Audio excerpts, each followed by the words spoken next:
c'est nos mamans qui nous ont interdit de nous comporter comme elles étaient avant. Bien.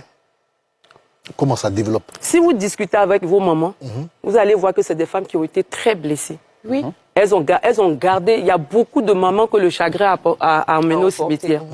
Et donc, ces mamans-là, elles nous disaient déjà très tôt, prends tes études au sérieux, c'est ce qui va te sauver. Elles ont avalé des rêves. Peut-être d'autres voulaient être astronautes, peut-être qu'il y en a qui voulaient être chimistes, mais elles n'ont jamais voulu, on les a pris comme des femmes au foyer, elles sont des machines à faire des bébés. Elles vont même jusqu'à récupérer les bébés qui fait dehors. Elles les récupèrent à la maison, elles n'ont rien à dire. Mais c'est nos mamans, dans le secret de la chambre, qui nous disaient, ne faites pas comme nous. Allez à l'école, prenez vos études au sérieux. Allez vous avez tous entendu, ton premier mari, c'est ton travail. Mais c'est ce que nous on a mangé comme nourriture.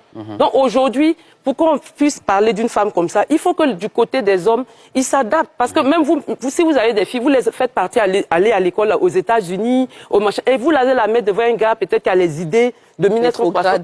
Ils vont échanger comment? Donc il ne s'agit pas de dire aux femmes, revoyez vos standards à la baisse. Il s'agit aussi aux hommes de s'élever. Parce que moi, j'ai des garçons, et moi, quand je les éduque à pouvoir, comme on dit, conduire un gros camion. Parce que ce genre de femmes-là, je les appelle un gros camion. Tu ne peux pas avoir le permis vélo et puis vouloir conduire un gros camion.